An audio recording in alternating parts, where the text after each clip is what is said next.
Kraft Foods Company, makers of Kraft Quality Foods, presents Harold Perry as the Great Gildersleeve.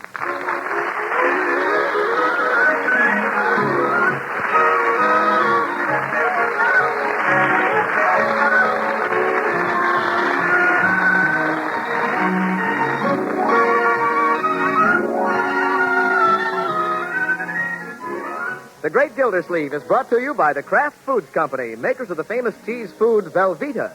Everybody goes for Velveeta's rich yet mild cheddar cheese flavor in snacks, in sandwiches, and in hot dishes. And Velveeta, you know, helps supply important food values from milk and is as digestible as milk itself.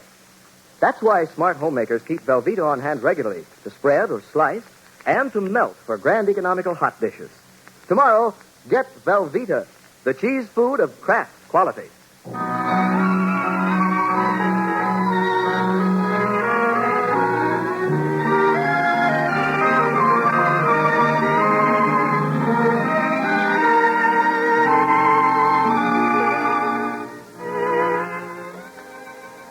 Well, there's a meeting of the Jolly Boys Club tonight, but there's one thing the Great Gildersleeve is a stickler for. No matter where he's going, he never lets anything interfere with that quiet hour he spends with his little family. What are you doing, Marjorie? Knitting a sock for Bronco. One sock? Pretty big. What's he going to do, wear it on both feet? Let's see, 4 plus 11. Doing your homework, Leroy? No, figuring out how many days I don't have to go to school between now and 1950. Oh, my goodness. 4 days at Thanksgiving, 11 at Christmas. Only 15. Good. Wonder why there has to be a million more school days than there are holidays. What a mean way to treat little kids. Leroy, what's the matter with you in school? There's nothing the matter with me. School's dull, that's all. Now, my boy, school isn't dull. It's a lot of fun. You kidding? Algebra, history, hygiene. I'm not referring to your studies, young man. There's all sorts of interesting activities in school that can make your work seem easier. What do you do during recess? I eat lunch. Why don't you participate in the sports? You didn't even go out for touch football. Oh, I can't run fast enough. Well, what about the folk dancing they have at school? You can run fast enough for that. Folk dancing? Duh. They wanted Leroy to join the Glee Club last year, but oh no. Glee Club. That's moldy. Leroy. You aren't trying to find interesting things at school. You're fighting it. Let's have a little change of attitude, my boy. Yeah. Christmas is coming, you know. And I have a feeling that Santa Claus will be a little more generous to boys who are interested in school. You think so, Unc? Well, I wouldn't doubt it. Okay, I'll try. Yeah, that's a boy. Let's see. 10 plus 24 equals 34. Yeah, see, Marjorie, Leroy's more interested in his homework already. Homework? I'm figuring how many days it is till Santa Claus gets generous. Oh.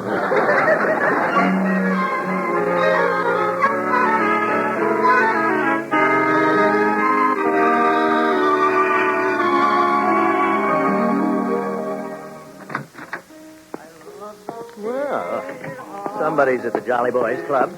Sounds like Floyd working over that new song I gave him. Oh, brother, he's really working it over, too. Hi, Commish. Hello, Floyd. I was just amusing myself. The fellas got here. You're a little late tonight. Well, I had to have a talk with Leroy. Oh, yeah? The boy just isn't taking the proper interest in school, Floyd. Oh, well, you don't have to worry about him, Commish. A lot of kids come into my barber shop, and Leroy's got as fine a head for his age as any kid I ever worked on. He's got his bumps in the right places. I'm not worried about Leroy's bumps, Floyd. I'm trying to get him interested in outside activities. Those things are good for a person. Sure they are. Sure. You know how much the Jolly Boys mean to us. Say, where is everybody? Search me. We ain't had 100% attendance in months. Last week, Petey and the judge was both missing. That's right. And the week before, Chief Gates skipped it to play pinochle with a prisoner. Yeah. The club's dying on its feet, Commish. Now, Floyd, this little group has held together for a good many years. Remember our slogan, all for one and one for all. Well, I, for one, wish all would show up. While we're waiting, let's run through the song. Huh? Just the two of us? Certainly, Floyd. You play and I'll sing. Okay. Take it, Commish. I love those dear hearts and gentle people who live in my hometown, because those dear hearts and gentle people will never, ever let you down. You're letting us down tonight. Yeah, Floyd. They read the good book from Friday right till Monday. That's how the weekend goes. I've got a dream house I'll build there one day with picket fence and rambling rose. I feel so welcome each time that I return that my happy heart keeps laughing like a clown. I love the dear hearts and gentle people who live and love in my hometown. Well,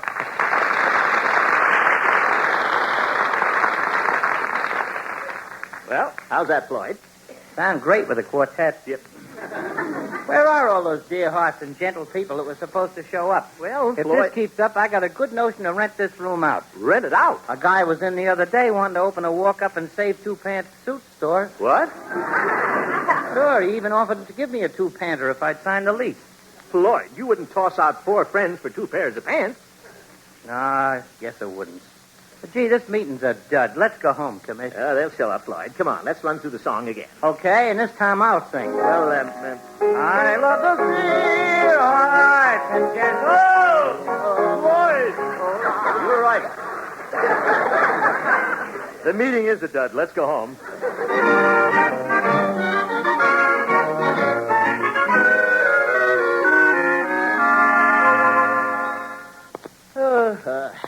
Been so busy all day, I haven't had a chance to check with the Jolly Boys. Wonder why they weren't at the meeting last night. Oh, well, if they're not interested in holding the little group together, I don't know why I should be. That you, Miss Gildersleeve? Yes, Bertie. Mr. Gildersleeve, are you going to be surprised? I am. Guess what Leroy brought home this afternoon? A cow? Well, take your choice. It's either a cow or a trombone. Oh, I almost hope it's a cow. Yes, sir. Yes, yes. Ladies and gentlemen, Leroy? between halves you will be entertained by the Summerfield School Band. What's this? Featuring Leroy Forrester on the slide trombone. Oh, my goodness. Forward, march! You, Leroy, what are you doing with that trombone? Oh, watch it. You nearly knocked my hat off. Keen, huh? Leroy, I thought you were going to keep that upstairs. Hello, Uncle Mort. Hello, Marjorie. Leroy, where did you get that infernal thing? I got it at school. Well, take it back. But, Unc, I saw the band leader, and he let me in the school band. That band leader must be crazy. He is not. He's a professor. Leroy, why would anybody as smart as the professor give you a slide trombone? Gosh, Unc, you told me to get interested in something at school. I don't... That's right. I did, didn't I? You'll be sorry. Listen to this. You like it, don't you? Oh, yeah. Very good, Leroy. Ain't that something, Miss Gildersleeve? Yeah, it's something, all right. Leroy, show your uncle how well you play that first lesson. Sure. We got a musician in the family. That's what we got. Yeah, all right, Leroy. Let's hear your lesson. Stand back, everybody. I'm going way back. I'm going up to my room and stuff a rug under the door. Coward! Leroy, on with the concert. Sure. You'll be surprised what I learned the first day.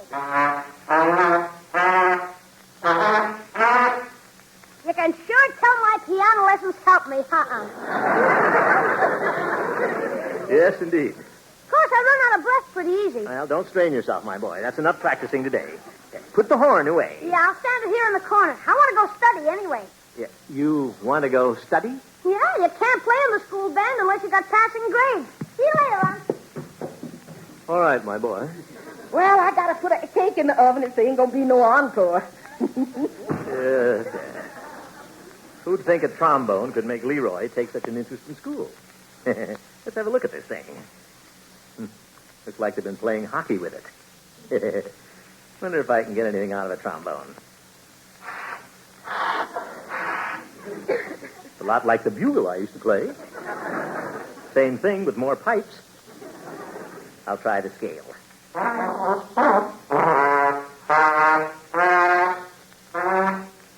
Made it.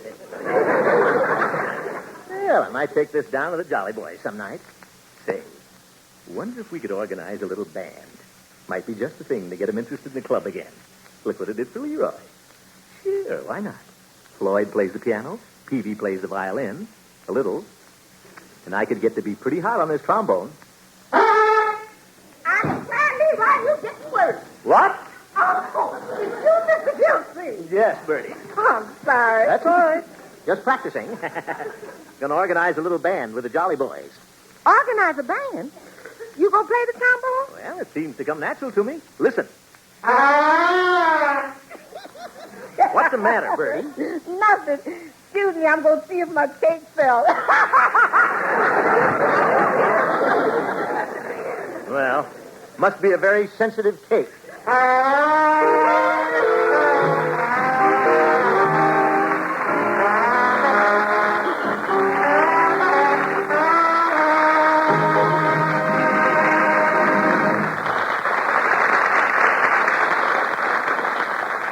The Great Gildersleeve will be back again in just a minute. You homemakers have probably been busy all afternoon getting that turkey ready for the big Thanksgiving feast tomorrow. In fact, you've probably been much too busy to think about the day you'll have to transform leftover pieces of that bird into hearty new main dishes. Well, when leftover time comes, you'll be all set if you remember to get a 2-pound loaf of Kraft smooth melting cheese food Velveeta. Because you can melt good-eating Velveeta for a grand cheese sauce that'll make the last bits of that bird into a special treat. Now, here's all you do. Melt 1/2 pound of Velveeta in the top of your double boiler. Stir in 1/4 cup of milk, season to taste. To that glorious golden sauce, add your turkey pieces, pour on toast point. You'll want to get smooth melting Velveeta in a 2-pound loaf, so you'll have plenty on hand for a wide variety of hot main dishes and for snacks and sandwiches, too. Just be sure you get genuine Velveeta. It's the cheese food of top quality, made only by Kraft.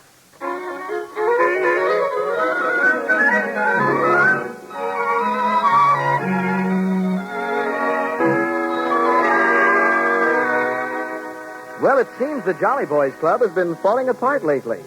To stimulate interest, the Great Gildersleeve has decided to organize a band and lure the strays back into the fold.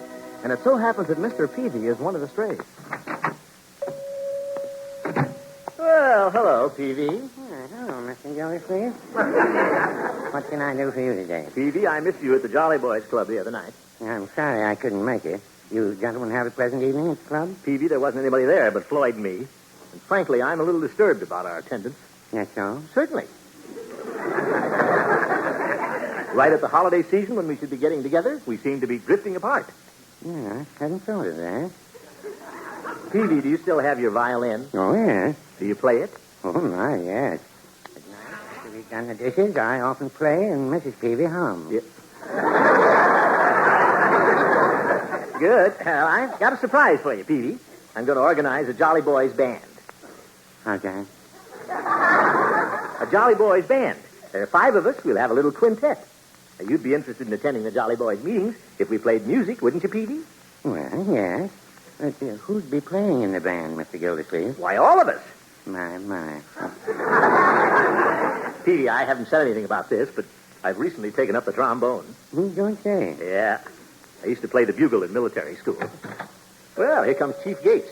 We'll talk to him about it. Hello, fellas. Yeah, hello, Chief. Chief, what did you play when you were in school? Well, don't tell anybody, but I played hooky. Ho, ho, ho, ho. Oh, my goodness. Mr. Gildersleeve has quite an idea here, Chief. You bet. I'm organizing a Jolly Boys band. Say, that is quite an idea. Did you ever play any musical instruments, Chief? Well, I used to be pretty good on the bass drum. Bass drum? Well, that was when we had the old police band. Well, good. That's great, Chief. Now, all I have to do is see Judge Hooker. We already have a piano, trombone, violin, and a bass drum. As Guy Lombardo says, we'll make the sweetest music this side of heaven. Well, I wouldn't say that.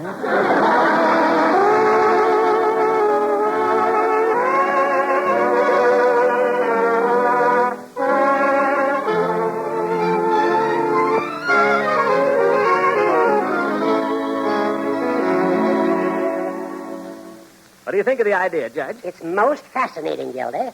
What instrument are you going to play? Well, I'm going to play the trombone. Mm-hmm. Knowing you, I thought it would be one of the wind instruments. All right, Judge, if you're not interested. Oh, I am. I haven't had my trusty flute out of the trunk in years. A flute? Hey, that's just what we need. Splendid. Judge, you get your flute out of the mothballs and be at the Jolly Boys Club this evening. I'll be glad to, Gildy. Have you done anything about arrangements? Why, certainly. I'm making arrangements? Musical arrangements for the individual instruments. Well, I thought we'd just improvise. Oh, we can't do that, Gildy. Each musician must have his own music. Now, why don't you select something suitable, go down to the music store and see Yasha Mitz. Yasha Mitz, you mean the fellow with the goatee? Yeah, he makes arrangements for a very small fee. Well, if you think that's necessary. Absolutely. I'd suggest something simple like Waltz of the Flowers by Tchaikovsky. Waltz of the Flowers? It's wonderful for a small group, Gildy. Ta-ta-ta-ta-ta-ta. Ta-ta-ta-ta-ta-ta. All right, Judge. Then the flutes go teedle-deedle-deedle-deedle-deedle-dee. Teedle-deedle-deedle-dee. Please, Judge. Not on your fountain pen. You're getting ink all over your chin. Oh. Well, you get the idea. Yeah, definitely. Imagine an old goat playing a flute. Teedle-deedle-deedle-dee.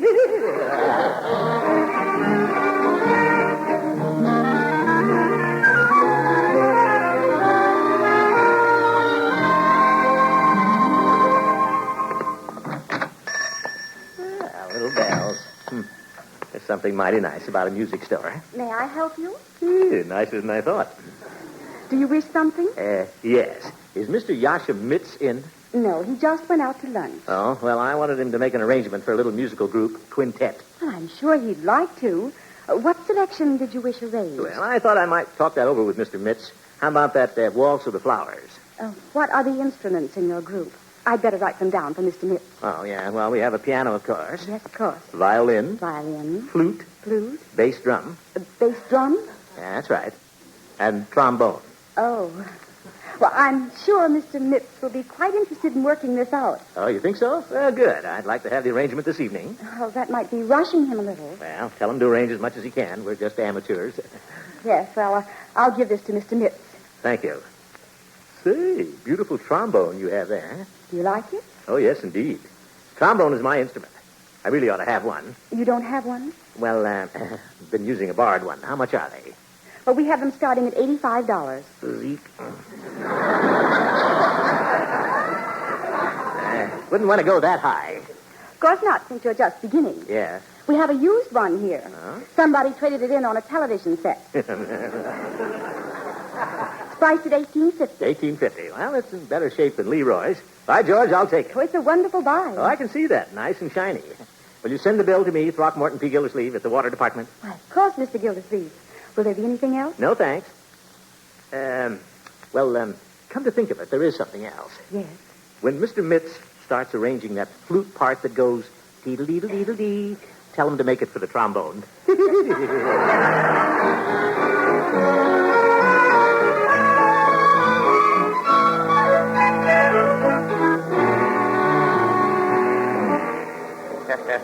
It's all right. Hey, put the Cokes in that tub of ice, Peavy. Yeah. Hi, George. It certainly is good to have all the jolly boys here at the club again. Say, where's Hooker? He'll be along. Well, I'll pass out the music. Floyd, here's the piano part. Okay, Commish. Peavy, here's the part for violin. Well, it says first violin. And only violin. Chief, you get the drum arrangement. Thank you, Commissioner. Chief, you've got a hole in your drum. Well, we used to play at the baseball games. Foul ball. Oh, my. Well, it doesn't hurt the tone any. Listen. Sounds like you singing, Chief. Hey, is this the kind of stuff we're going to play? What's the matter with it, Floyd? Waltz of the Flowers. Whoop! I'm a butterfly flitting from flower to flower. Floyd, if it's good enough for Tchaikovsky, it's good enough for you. Yeah, well, I'll soon tell you. Is that the way it goes, Floyd? Well, that's the gist of it. If I played all the notes wrote down here, I'd have to be an octopus. All right, Floyd. Are you all tuned up, Peavy? I think so. Good. Let's hear the first violin part. Very well. Yeah. You better rosin up, Peavy.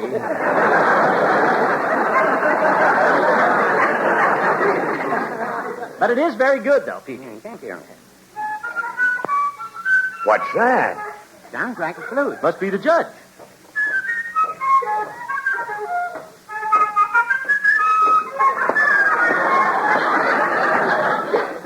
Well, what do you know? Hi, Judge. Good evening, gentlemen. I'm the spirit of 76. That looks like the flute that played it. And the judge looks like the fellow who played the flute. Now, gentlemen. Gildy, did you have the arrangements made? Yeah, here's what you're supposed to play, Judge. Thank you. Say, Commissioner, I've been looking at this music, and the drum doesn't have anything to do until page 3. It's a waltz, Chief. Just beat waltz time. Well, shall we begin? I know the piece very well myself. Yeah, let's take a run over it. All right. Now, everybody start together, please. 1, 2. What was that for? Wait for the rest of us, Chief. Well, fellas, the drum has to start it off. We're not playing in a parade, Chief. The flute has the opening passage. Not on my music, it don't. Floyd, you have the piano part. Now, let's play. All right, we'll start again. 1, 2, 3.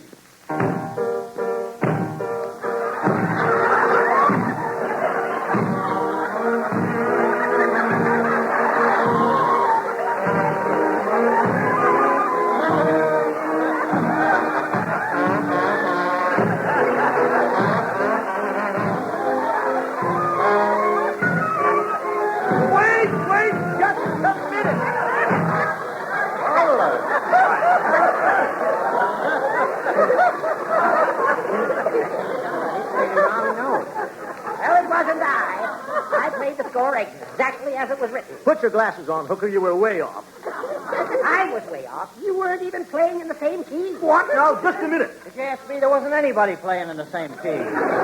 Floyd, as a piano player, you're a good barber. Yeah, well, you ain't no Gabriel on that horn either. Well, if I have to be the only musician in this club... Fellas, I don't like to complain, but can't we play something that isn't so artistic? Believe me, Chief, there's nothing artistic about the way you pound that drum. Judge, one side's got a hole in it. If you ask me, I think it'd sound better if it had a hole in both sides. Oh, now, Mr. Gildersleeve. As far as I'm concerned, if I play the flute at all, I'm going to play it as Tchaikovsky intended. All right, you old goat, go play it with Tchaikovsky. Very well. If that's the way you feel... Oh, now, fellas. I at least play the notes. With that trombone, you shouldn't be in an orchestra, Gildy. You should be selling fish. You guys read the music. That's what you tell me. Now, fellas, let's all... Fine bunch of musicians. I was playing it. You guys got 10 ears, that's all. Floyd. Fellas, let's all be jolly boys. I, for one, no longer care to be a jolly boy. Where's my flute case? That's probably what you've been playing on.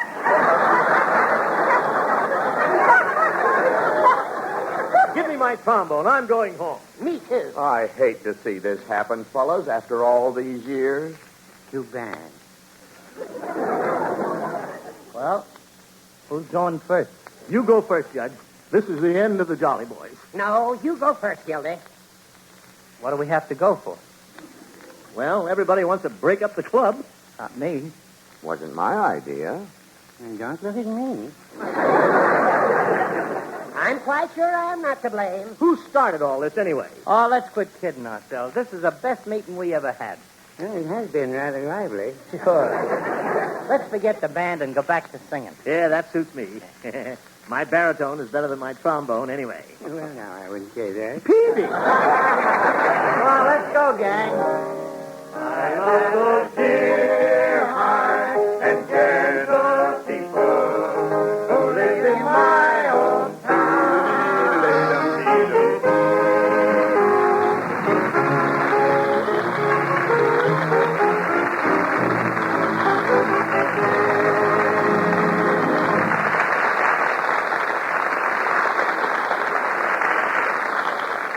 We'll hear from the Great Gildersleeve again very shortly. Nobody will be worried about food values or nutrition at that big Thanksgiving dinner tomorrow. But next week, when you mothers are packing lunch boxes for the youngsters, you'll be hunting for a really bodybuilding sandwich filler. Then you'll want Kraft's famous cheese food, Velveeta. You see, when you spread or slice that swell-eating Velveeta, you're giving the youngsters important food values from milk. Yes, Velveeta helps supply protein for strong muscles, minerals for sound teeth and bones, vitamins needed for growth. And you know, Velveeta is as digestible as milk itself. So for wholesome, good-eating luncheon sandwiches the youngsters will go for, keep stocked with Velveeta. Get the 2-pound loaf so there'll be plenty for snacks, too. That's genuine Velveeta, the cheese food of Kraft's quality.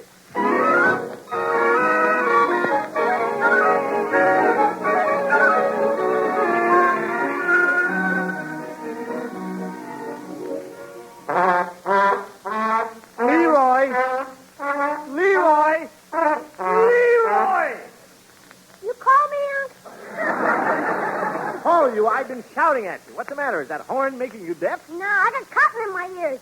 Sounds better that way. Well, I can believe that. Leroy, I've got a little surprise for you. For me? Yeah. You can't make that old trombone from school sound like anything. You need a decent instrument. Here, my boy. I'm going to give you my trombone. A real good one. Gee, all my own. Oh, boy, thanks, Unc. That's all right, my boy. I think it'll sound much better. Sure it will. Oh, boy, just listen to me now.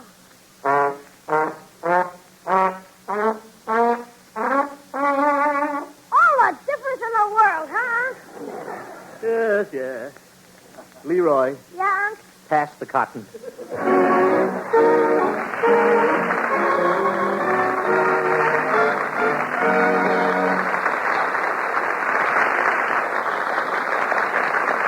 Now, here are the final week's contest winners and the name of the grand prize winner in the Great Gildersleeve's Name My Song contest, which ended November 5th. Mrs. Jack Dixon, Pullman, Washington.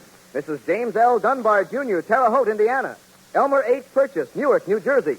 Mrs. Rose G. Schultz, Cicero, Illinois. Other fifth-week contest winners will be notified by mail. And now for the news you've been waiting for. The winning title for Gildy's song was suggested by Mrs. Anita Whitterell, 18 Ward Avenue, Millbury, Massachusetts. Our special congratulations to you, Mrs. Whitterell. You not only get $1,000 for winning one of the weekly prizes, you get the grand prize of $5,000 in cash.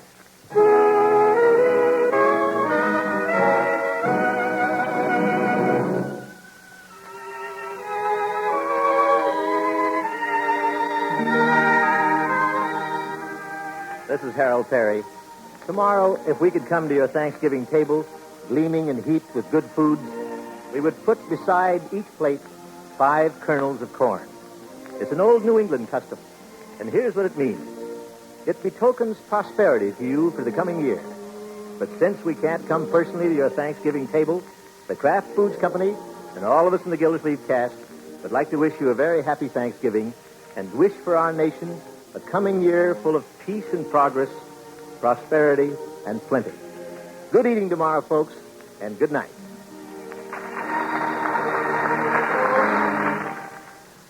Break the Bank, radio's biggest money-paying show, is next on NBC.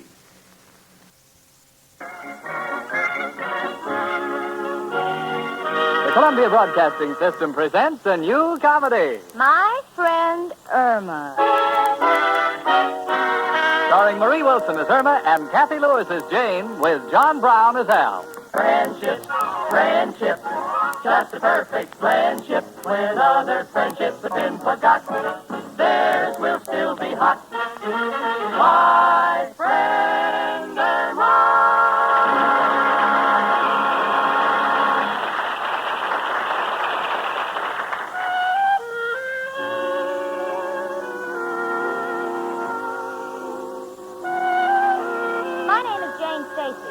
I live with my friend Irma. She's my roommate, and I love her. I wouldn't trade Irma for the world, but we have our difficulties, because just so happens that she's not the brightest girl in the world. Like, for instance, the other day I said, Irma, I see where they're going to make military service compulsory. And Irma said, I don't think that's fair. A girl shouldn't have to go out with a sailor unless she wants to. See what I mean? That, my friends, is one of Irma's more logical remarks. But it is her deeds rather than her words that strike consternation in the human heart. Well, it was shortly before noon. I was listening to the radio. And fellow citizens, I'm happy to say that the Better Business Bureau and the police department are waging a campaign to stamp out the racketeers who rent stores on 2nd Avenue, fill them with worthless merchandise, and sell them to unsuspecting citizens. This campaign will chase those fakers from 2nd Avenue. Well, that's good news. Of course, only a moron would buy there. Oh, Irma, where have you been? Shopping on 2nd Avenue. Oh, no. Why, is something wrong? I don't know yet. What did you buy? A fur coat. It only cost me $80, and it's worth $5,000. Who told you it was? The man who sold it to me. Oh, and I know he's honest because he had it appraised. By whom? His brother. Irma, let me see the coat. All right, I'll put it on. Despite the fact that I am a comparatively young girl, I've seen many strange things in my lifetime. Yes, I've even seen a bus run into a truck full of live chickens. And the result was sheer beauty compared to what my eyes are now trying to tell me. There stands Irma in front of the mirror, admiring herself. Her petite figure is completely draped in a strange sort of fur that can best be described as resembling heavy mildew. Nothing is visible above the shaggy collar except the back of her little blonde head. And the entire picture reminds one of an abandoned egg in an old nest. To add to this deathless picture, the electric fan is on and the fur is flying all over the room. For a moment, I have a terrible sensation that Irma is being plucked. But I must have been warped completely out of focus because she turned away from the mirror triumphantly and said, Well, Jane, have you ever seen anything like it in your life? How do you like it? "Lovely. When can you take it back?" Take it back? Why? Well, first of all, honey, it's much too big. I know, but the man said after it's washed, it will shrink. Honey, it's not even fur. It's shedding all over the place. Well, that's the kind of animal it is. The man said it loses its fur in the summer, but it will go back in the fall. Irma, can't you see you've been swindled? How can you say that when I only paid $80 for a genuine mink-dyed squirrel-colored caracal beaver? Honey, that many animals haven't gotten together since they walked into Noah's Ark. Besides, where did you get the $80, Irma? Jane, Oh, no, sweetie, you didn't use your half of our vacation money. Yes, I did, Jane, but you can go away by yourself. Oh, Irma, you know I wouldn't go on a vacation to the Thousand Islands without you. How could you do a thing like this without consulting me? Well, Jane, I wanted a fur coat because you have a nice fur coat. Oh, I know, honey, but I made certain I got a good one. Took me 3 years to save $400 so I could get a good Persian lamb. I want you to have a good coat, too, but how could you buy that decomposed haystack? Well, I wanted to have something extra nice to wear when I go out with Al. Oh, Al. Mm-hmm. For the life of me, I don't even know why you go with him. He has no job, no money, no clothes, no car, no prospects, and no future. I know, but I have to stick by him in case things get tough. Well, you've got to take the coat back. Come in. Hiya, chicken. Hello, Al. You know, Al, this is the first time you've called Irma chicken that she was dressed for the occasion. What's up? Al, Irma bought a new coat on 2nd Avenue. Oh, is that what it is? I never seen fur like that. Why, when I first walked in, I thought she was tarred and feathered. Chicken, how could you buy it? I think you've been swindled. Oh, no, I got a 30-day guarantee. Oh, what's it say? Well, I didn't have a chance to open it. I'll read it now. Well, I'm glad to know you were smart enough to ask for a guarantee. Read it, baby. A 30-day guarantee. We guarantee that June has 30 days. You know, I'm surprised they even put that in writing. Come in.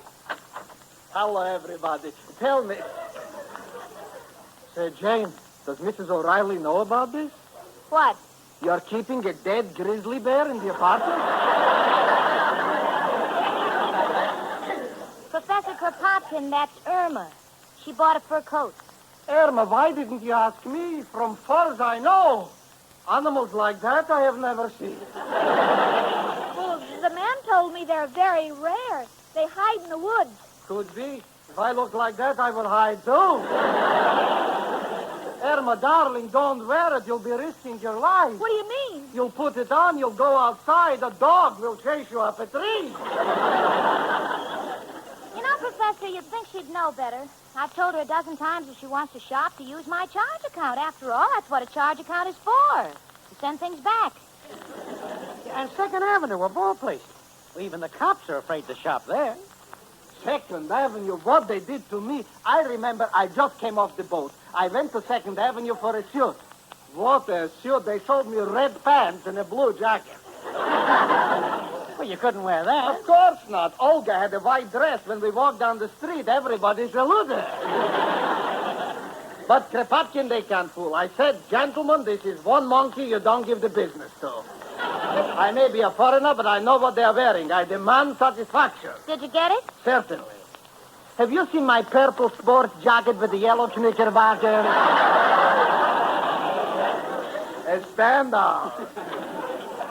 Well, Irma, my personal feeling is that you got taken advantage of. But that's the tragedy of life. Goodbye. Gee, Professor Prokopkin didn't like the coat either. Yeah, I know, honey, but that's why we have to get your money back, you see? I realize that there are some very legitimate stores on 2nd Avenue. You just happen to have gotten stung. Now, what was the name of the store where you bought this glorified throw rug? Boothby's. Square Deal Boothby's. It's an established firm. See, it says on the box, established June 1947. What time? Oh, Jane, I don't know what you're driving at because I know that Mr. Boothby is honest. When I gave him the money, he didn't even ask for a receipt. Irma. Oh, Irma, you've been swindled. But I know who'll get us action on this. Come on, Irma. Come on, Al. We're going right over to the Better Business Bureau. Well, the three of us got on the trolley. Al, myself, and Irma, with the coat on her arm. At first, the trolley was crowded. Presently, the rays of the sun beating down on the fur seemed to cause a strange chemical reaction, and pretty soon we had the trolley to ourselves. We were completely alone, except for the motorman who insisted on driving with his head out of the window. All in all, it was a great day for the bus lines. Presently, we arrived at the offices of the Better Business Bureau. All right, chicken, there's the bureau. Now you know what to tell them. Well, Jane, maybe you better rehearse me again. All right, honey, now listen. You just go in and you tell him that this man, Boothby, sold you a decrepit, moth-eaten coat and you want him brought to the attention of the police as it is too awful to walk down the street in. Got it? Got it. Also, chicken, tell him you are a working girl and a citizen and cannot afford to pay for a coat whose hair is already fallen out. Got it? Got it. Yeah. Now, don't get excited. Let's go in. What can I do for you, miss? This man Boothby sold me a fur coat that is worthless and too awful for a working girl who's decrepit and moth-eaten. What? I am a citizen and my hair is falling out. And when I walk down the street, I don't get any attention from the police. Chicken, please. You see, the kid's a little confused. I'll explain it to you straight so you'll understand. The doll here was ankling down 2nd Avenue, eyeing the what gives in the window. And she had stashed away 80 clams for the high-ups. When this con merchant heaves her an old clip and jolts her for 4 double sawbucks. You got it? Is there anyone in the crowd who speaks English? Well, I'm not so sure, but I'll try. You see, my roommate, Miss Peterson, bought this coat on 2nd Avenue for $80. Now, I think it's a disgrace, and I want you to do something about it. Let me see that coat. I've never seen fur like this before. Well, there's no need for further discussion. We'll put a man on the case, and you take the coat back to Boothby's and get your money back. You tell him we're investigating him. Oh, thank you, sir. I don't know how to repay you.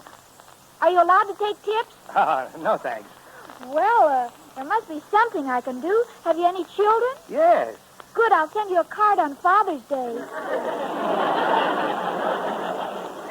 Bless you. Next? Irma, there's the door. Let's tiptoe out. Hurry, chicken. You can grab that trolley and take the coat back. I'd go with you, but I got a big deal brewing. Well, see you later. All right, Al, so long. Gee, I don't know. Maybe I should go with you, honey. Oh, now, Jane, don't worry. I'll get every penny of that $80, and we'll be able to go on our vacation like we planned. Good. But, honey, don't take a check. Think I'm a fool? I'll insist on cash, 3 10s and 2 5s. Irma, that's 40. Get 80. Oh, all right. And if I need a witness, I'll have his brother count it.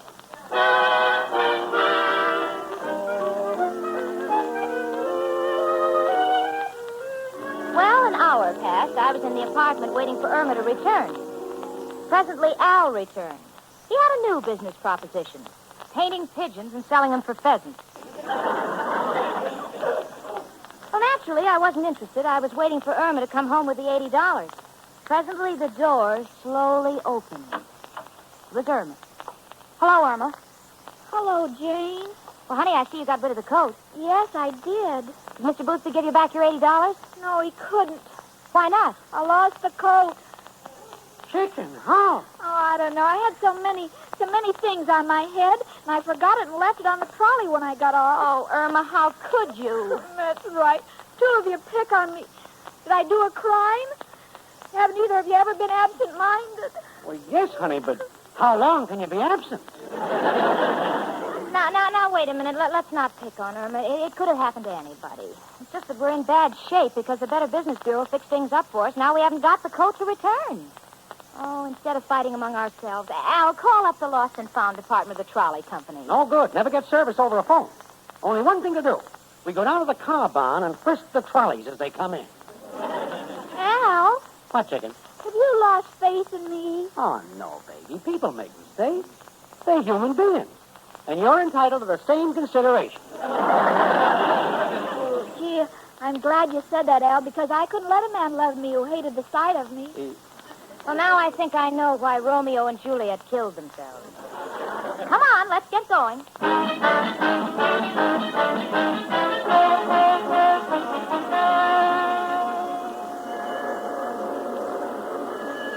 Well, here we are at the car barn. I don't know how to describe it. You ever spent a warm, languid June evening under a full moon at midnight in a car barn? You haven't? My friends, life has passed you by. Words can never capture the true color of the scene. Red trolleys going out, green trolleys coming in, and once in a while, for a shocker, they sneak in a yellow one. But Irma's coat must be found. Al, Yes, Jane? any trace of the coat? Not even a whiff. Oh. We've been here 2 hours, and my feet are just killing me. Irma, think. Can you remember the number of the trolley? No, I can't. But now I know why. Why? It wasn't a trolley, it was a bus.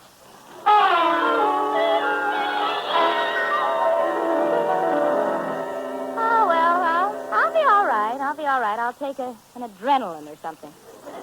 And time is a great healer. We're home again, a little shaken by Irma's admission. It's after midnight, and there's just no point in going to the bus terminal because I know that after we're there for a few hours, Irma will turn to me and say, "You know, Jane, it wasn't a bus. It was a ferry boat." But as ridiculous as it sounds, Al has come up with the one solution. Kids, I got it. We'll put an ad in the paper.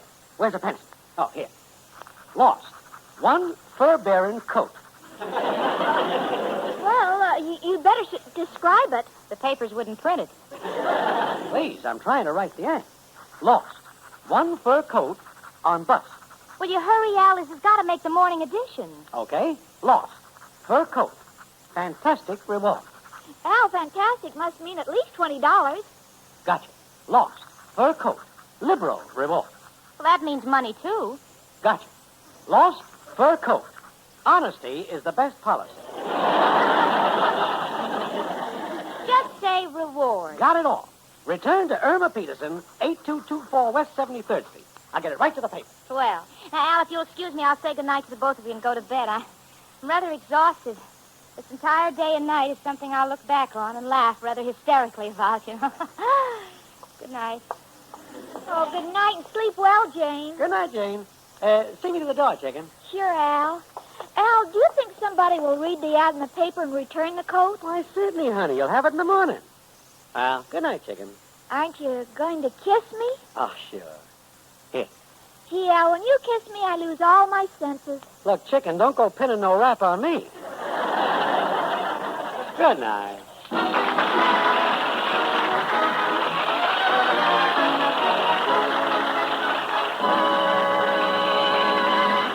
Now, between the acts of My Friend Irma, it's the Sportsman Quartet with Lud Gluskin and his orchestra and their novel arrangement of My Adobe Hacienda. Far below the Mexican border, where the senoritas stroll beneath the moon, I think. there's a bold and dashing vaquero, and every night you hear him croon. I think. In my adobe hacienda, there's a touch of Mexico. I Cactus lovelier than orchids, blooming in the patio. think. Soft feathered stars and the strum of guitar make every evening seem so sweet. I think. In my adobe hacienda, life and love are more complete. More complete. You think so? See, I think. In my It's a adobe little place, it's not so hacienda, big, it's hot and pesos. there's a touch of Mexico. Now my sisters live before it comes down way below it. Blooming in the patio.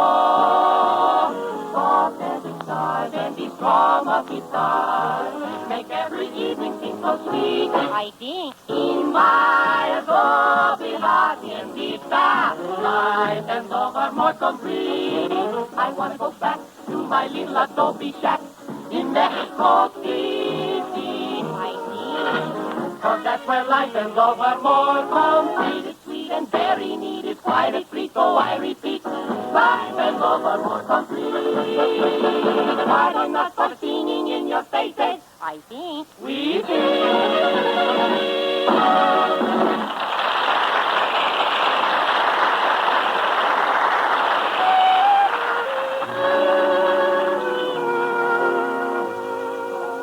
Well, the following morning, I wasn't due at work until 9:30, so I waited around to see if anyone answered the ad about Irma's lost coat. I was sure if anyone found the coat, we were bound to get it back because nobody in their right mind would keep it. Answer the door, honey. It may be someone returning the coat. Oh, all right. Oh, I better get the reward. Where are those cookies I baked? Irma, this calls for a reward, not a penalty. Come in. How do you do? I'm Mrs. Louise Cartwright.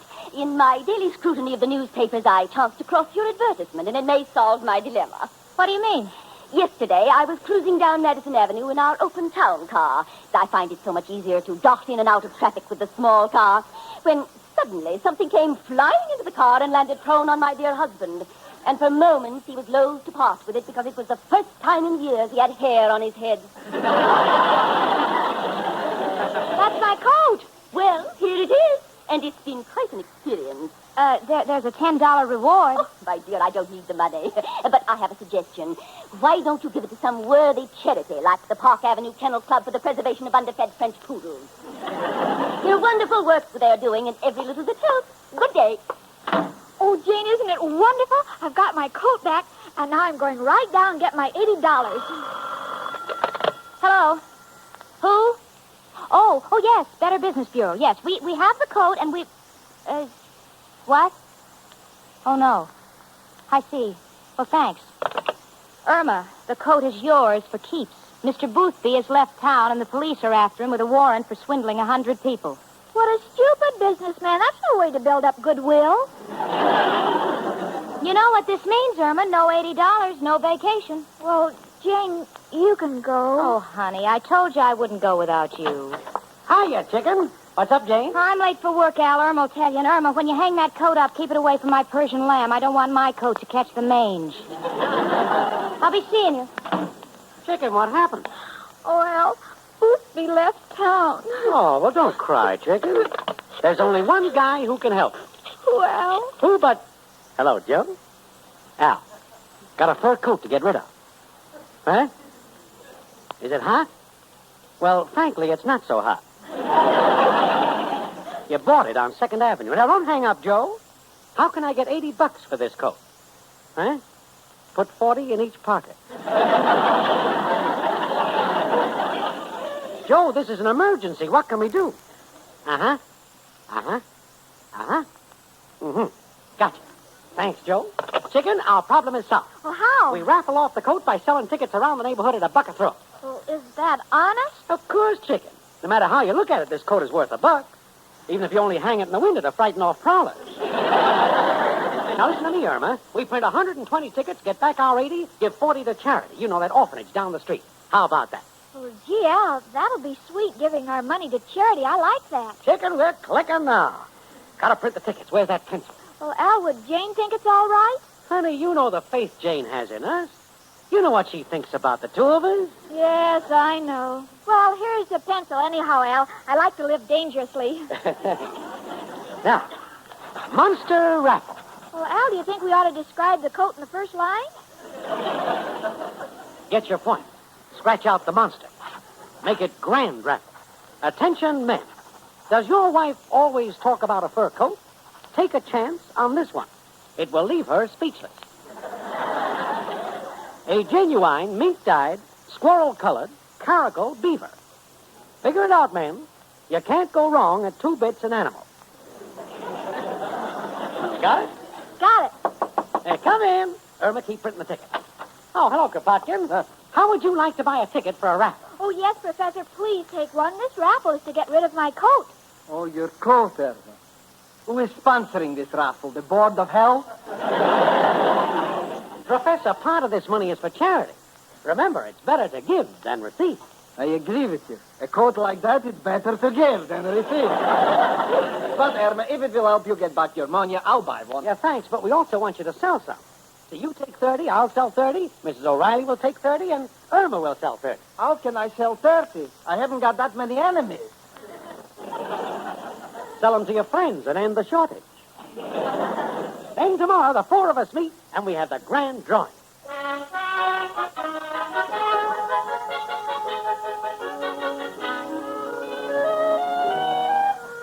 Well, when I got back home, I was just deliriously happy at the prospect of the wonderful summer that Irma had made possible for us. Yeah, I can just see the 2 of us. Me and my Persian lamb and Irma and that Australian sheepdog. Wafting the cool breezes under the 3rd Avenue L. Come in. How do you do? You remember me? Oh, yes. You're Mr. Gerard of the Better Business Bureau. That's right. I know you'll be glad to know that we've located Square Deal Boothby. We found him in Newark, and we plan to take action against him. Oh, that's fine. Now, we need that coat for evidence. We've been trying to nail this Boothby for a long time, so we'll gladly pay you what you paid for the coat. Here's $80. Oh, this just solves everything. Here's the coat, Mr. Gerard. Thank you.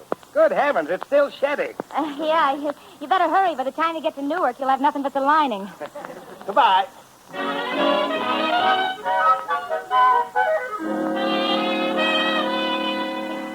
Well, chicken, it's been a pretty tough day, but we did it. All tickets are sold, and I've already told the orphanage. Now, let's go in and break the good news to Jane. Hello, Jane. I have wonderful news for you. Oh, I've got wonderful news for you, too, honey, so let me tell mine first, huh? All right, ladies first. Thank you. Well, our problems are over. We just sold that terrible coat to the Better Business Bureau for $80. Isn't that a lucky break? Huh?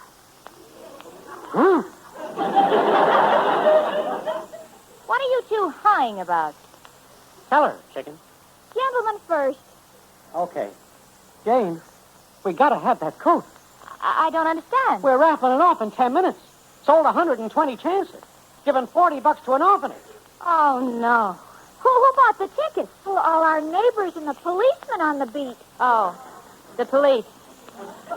Well, gee, we could still have our raffle if we could only lay our hands on a coat. Well, kids, there's only one thing to do. You'll have to raffle off my Persian lamb coat. Oh, but Jane, it's your good coat. It took you 3 years to buy it. I know it, honey, but I'd rather be covered with respect than with Persian lamb.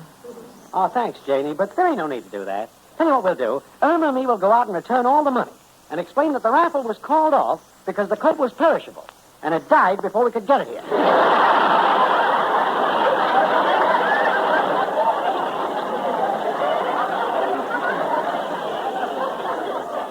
And the orphanage still gets the $40 that you promised them. Oh, but that means we'll only save half our vacation money. Well, it can't be helped, honey. A promise is a promise. Jane? Yeah? We can still go to the 1,000 Islands on half our money. How? We'll only visit 500 of them.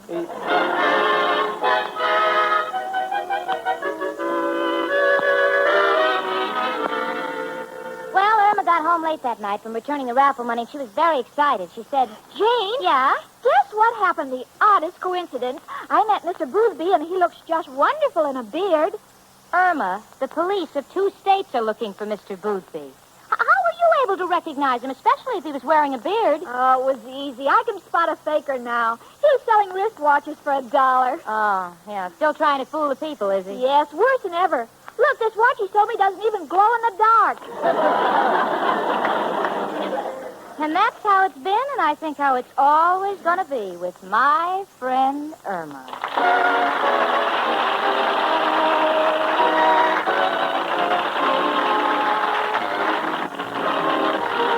My Friend Irma was produced and directed by Cy Howard. Tonight's script was written by Cy Howard, Park Levy, and Stanley Adams.